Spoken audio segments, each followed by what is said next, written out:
श्री राजनाथ सिंह जी,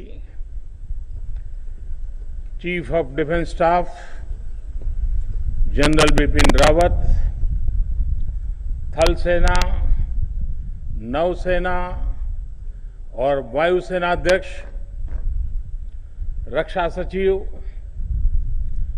NCC महानिदेशक और देश भर से यहां जुटे राष्ट्रभक्ति की ऊर्जा से ओतप्रोत एनसीसी कैडेट्स, आप सभी युवा साथियों के बीच जितनी भी पल बिताने का मौका मिलता है, एक बहुत ही सुखद अनुभव देता है। अभी जो आपने यहां मार्च पास्ट किया, कुछ कैडेट्स ने पैरासेलिंग का हुनर दिखाया, जो ये सांस्कृतिक प्रदर्शन हुआ, वो देखकर सिर्फ मुझे ही नहीं, आज टीवी के माध्यम से भी जो लोग देखते होंगे, हर किसी को गर्व महसूस होता होगा।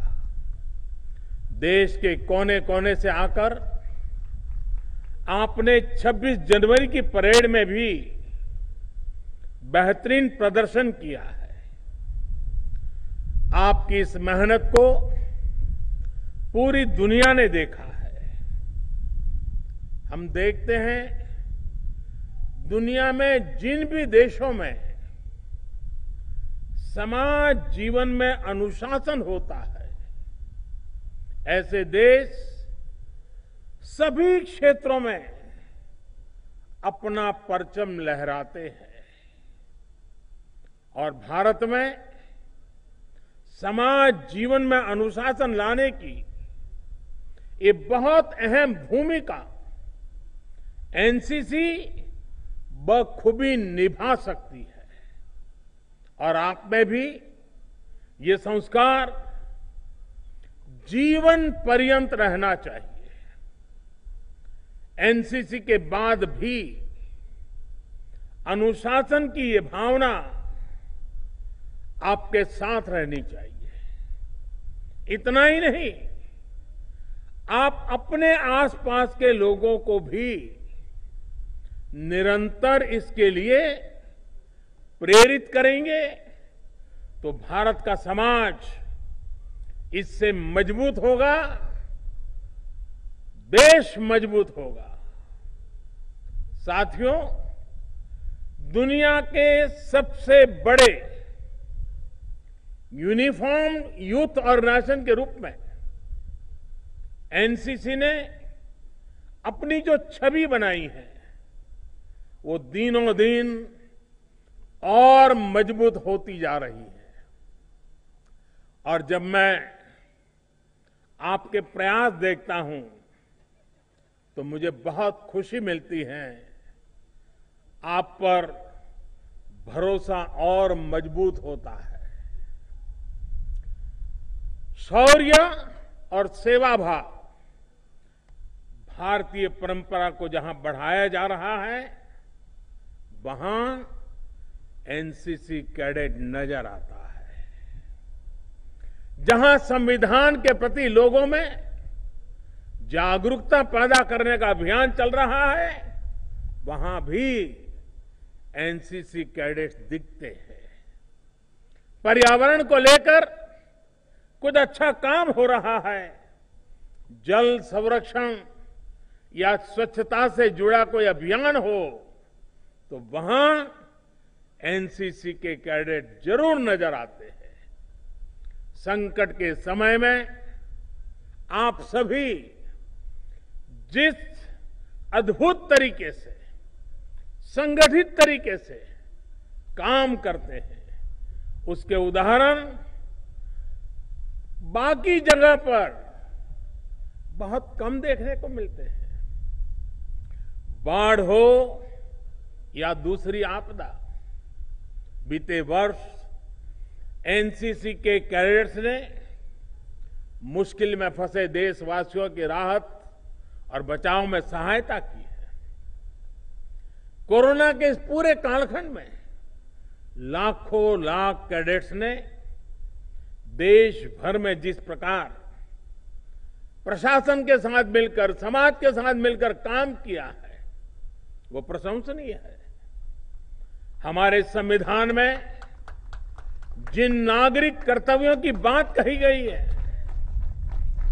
जिनकी हमें से अपेक्षा की गई है, वो निभाना सभी का दायित्व है।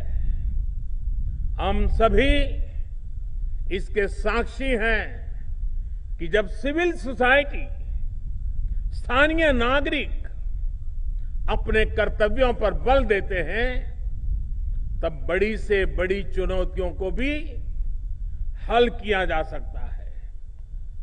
जैसे आप भी भली भांति जानते हैं कि हमारे देश में एक समय में नक्सलवाद, माओवाद कितनी बड़ी समस्या थी। देश के सैकड़ों जिले इससे प्रभावित थे, लेकिन स्थानीय नागरिकों का कर्तव्य भाव और हमारे सुरक्षा बलों का शौर्य साथ आया तो नक्सलवाद की कमर टूटनी शुरू हो गई।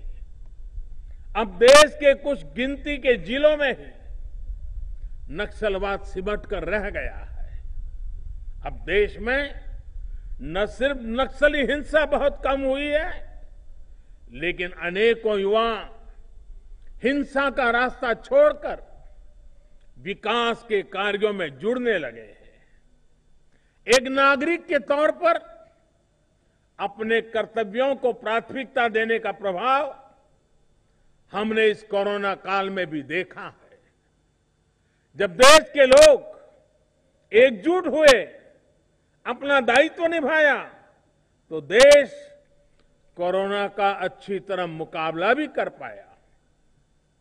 साथियों, ये कालखंड चुनौतीपूर्ण तो रहा, पर ये अपने साथ अवसर भी लाया।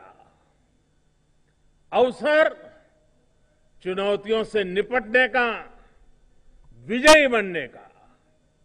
अवसर देश के लिए कुछ कर गुजरने का। अवसर देश की क्षमताएं बढ़ाने का। अवसर आत्मनिर्भर बनने का।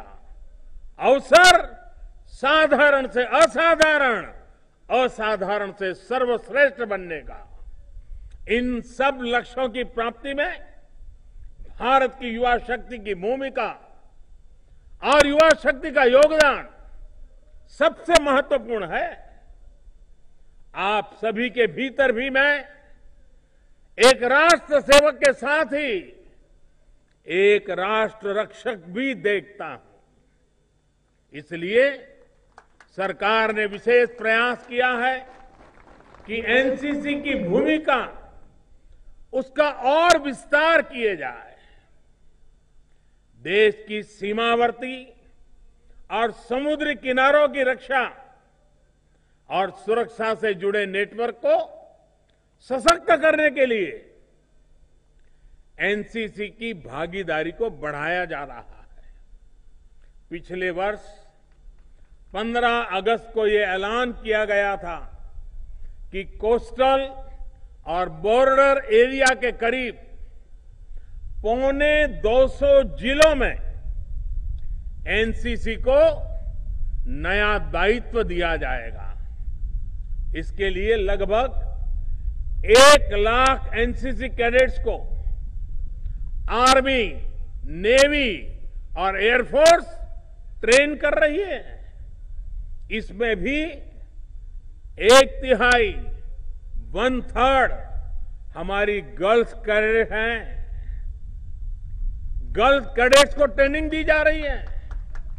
इन कैडेट्स का सिलेक्शन सभी स्कूलों और कॉलेजों, चाहे वो सरकारी हो, प्राइवेट हो, केंद्र के हो या राज्य सरकार के हो,